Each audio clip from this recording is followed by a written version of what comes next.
welcome to another Warleader PvP video.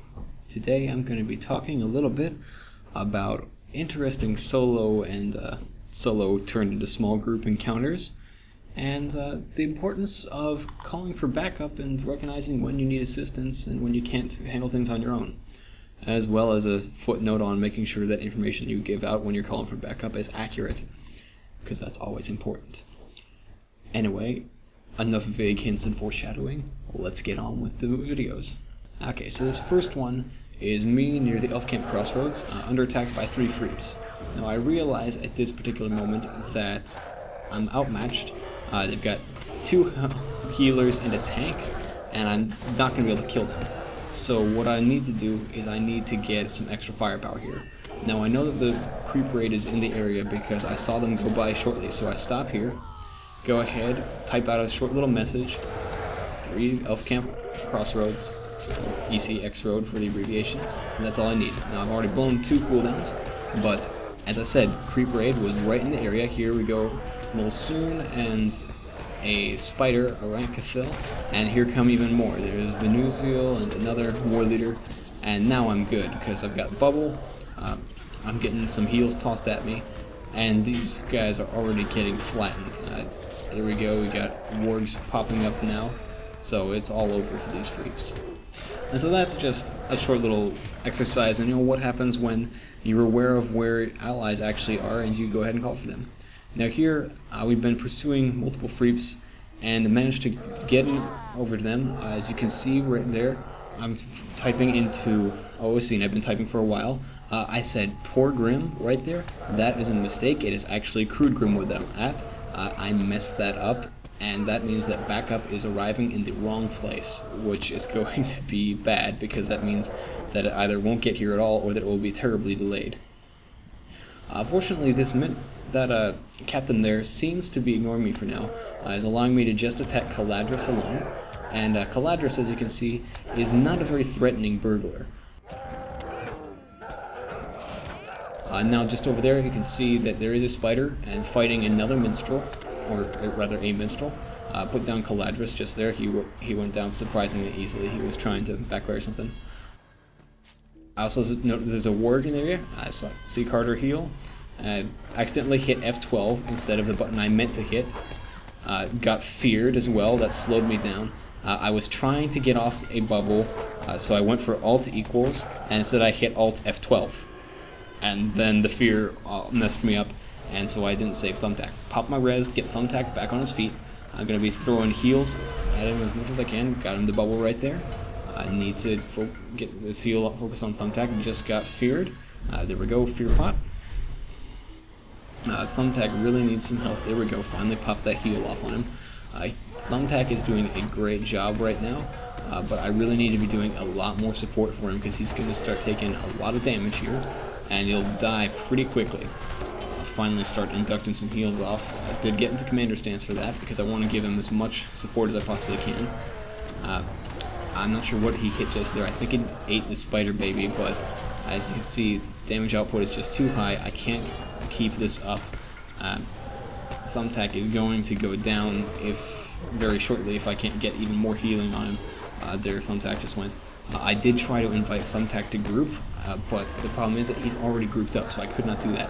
If I could have gotten him in group, AoE heals, pump, boosting everything would have kept everything alive.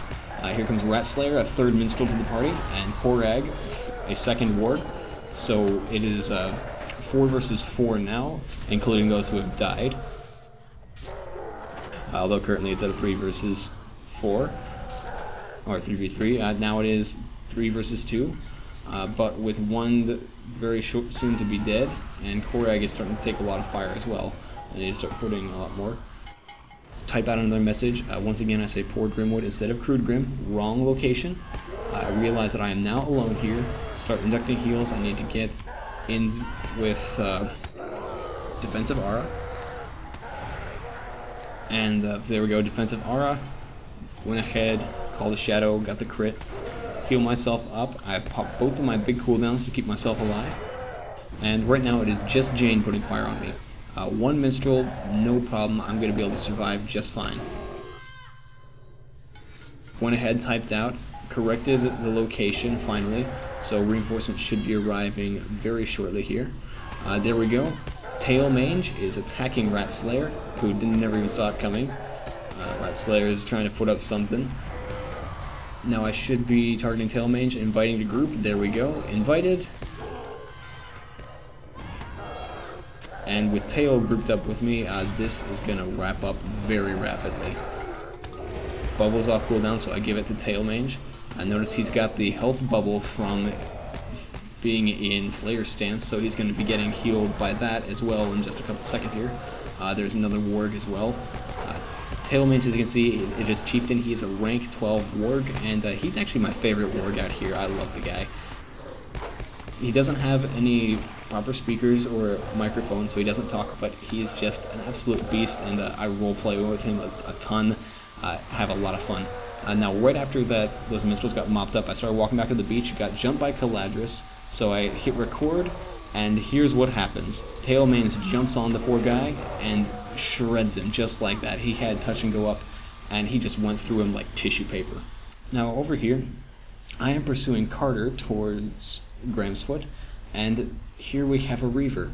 Go ahead, get the dismount there with Fracture, and start putting some fire on.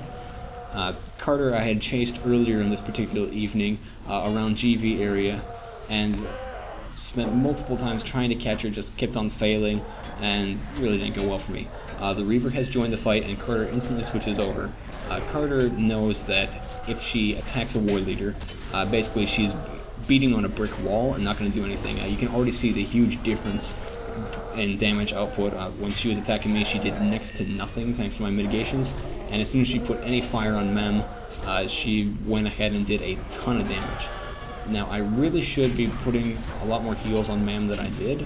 I did not do as many heals as I could have while the bubble was up, so he's already lost several thousand. You can just see how much damage he actually takes from Carter's attacks. Now I'm trying to invite him to group, although I really should have done that earlier. And now it's already too late, he's already dead. So, because I failed to invite him to group, get heals on him in a timely manner, he went down. That's a kill that I should have prevented, in all honesty. I failed to prevent it, and I'm not happy about that with myself. And so I'm determined to just drop Carter right here and now, and not let her get a second kill off.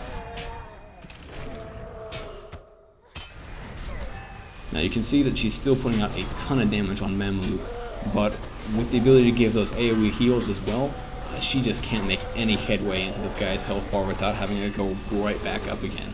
And I'm in brawler stance, but I'm still keeping him fairly well topped up. Go ahead and duct off a heal here, keep him at 5,000. The goal right now is just to keep him alive while we wait for Last Stand to wear off, and once the Last Stand is gone, which just finished up, that's the end. And there I grab the KB. Toss in the heal, and I do talk to him for a moment, apologize about letting him die, and he doesn't have any problem whatsoever with that. Okay, on to the next fight. Now this is something that I rarely indulge in. This is a keep push. The Freeps are pushing inside of the keep, and I'm in here solo. Now the Creep Raid is also pushing in here, and I started recording a little bit after we started the actual push in, but basically I led the charge all alone by myself, and they followed, and the whole thing is turned into a mess. NPCs respawned on top of them, which is the main reason that I actually attacked when I did. And as you can see, I'm focusing on Didn't. Didn't is a very well-known lore master. He's also level 72, so he should be squishy, but as you can see, he is not squishy at all. So instead, I switch over to a squishier target, which is this Guardian, which actually at the time I mistook for a captain. I thought that he was a captain, so I figured that I was putting damage on a target that, when losing its health, would be unable to heal, or at least heal effectively. I did not realize he was a Guardian, actually, so that was the problem there. Well, my problem there. But even though he's trying to put a lot of damage on me, it's just not working at all for the poor guy. I'm also getting a lot of crits, so he's obviously not built very well as far as mitigations and tanking. He's stuck in the Blight there. He just left the Blight. He would have killed himself anyway by getting that particular dot at that particular time. Yeah, I do have that Guardian targeted. I see he's pretty low. I decided I just want to work on finishing him off and go for a guaranteed kill, because Guardians despite how well they tank, they typically don't end up as the main focus target very often, so they often get ignored by the healers when things have gone pear-shaped. And so you can often find that if they're at low health and they're staying there, if you jump on them right then, you can actually get the kill. Now the whole thing's in its final stages, but I decided I'm going to go after Haldred here, and so I'm going to pursue him and see if I can get the kill. Now Haldred is a guy that I have run with multiple times, and I've always had a lot of fun with him. But we have never actually fought a 1 versus 1. He's a very good captain, I'm a very good war leader. We meant to have a 1 versus 1 at one point before Isengard stuff, and schedule stuff just kept on coming up. We never got around to it. And it's just kind of funny because we were like, we need to get that 1v1 at some point, but we never have gotten around to it. Right up here is Warleader. He is another captain, and he's popping some heals off on Haldred. I am getting very lucky with these slows and crits because I've gotten, I think, 3 on him so far, and that's all that's allowing us to stay on top of Haldred and giving us any chance at all of dropping him right now. He is running towards those one-shotters as fast as he can go, which, thanks to all the slows that's getting thrown at him, is not very fast at all. There's Last Stand. And with Plock firing on him, so we got Black Arrow damage, there's really nowhere they can go. It just got slowed again. That slow will last until Last Stand has expired, so he should be finished very shortly here. He'll get about 400 health. He could pop a Strength and Morale for another 3,000. And it'll be close, but not close enough, and manage to get him before he can do anything after it fades off. Well, that's that. As you can see, there's some interesting situations that can develop and some interesting things to be aware of. When you're solo, don't assume that you're just supposed to take your death all stoically, no matter what's going on. And certainly, above all, if you end up in situations where it's multiple people fighting each other, or in an organic situation and stuff, try to get grouped up with them if you possibly can. You're much stronger together than you are apart, particularly for a war leader. War leaders can be good on their own, but they are at their best when they're actually working in conjunction with other people. I don't know how many of you listen to the War Leader Roundtable, but basically, one of the things that came out of that was, what class do you want to run with a war leader? Pick any class you want to. It doesn't matter what you stick with a war leader. Anything works with another war leader, including another war leader or a defiler. They're just that versatile as a support class that they make anything better.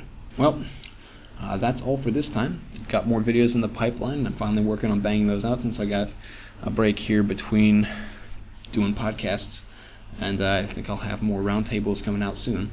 By the way, I did mention that, so there are 3 roundtables out, which is a discussion of people playing various classes on my podcast, so feel free to check that out through the Palantir. The information is on the screen for you to read, and you can find that stuff there. The roundtables out are Defiler, Warleader, and Black Arrow. We'll be working on getting the Stalker and the Weaver ones out very soon, and I'll be aiming to have the Reaver one recorded towards the end of April, and hopefully released by the end of April or the first week of May at the latest. But anyway, that's all.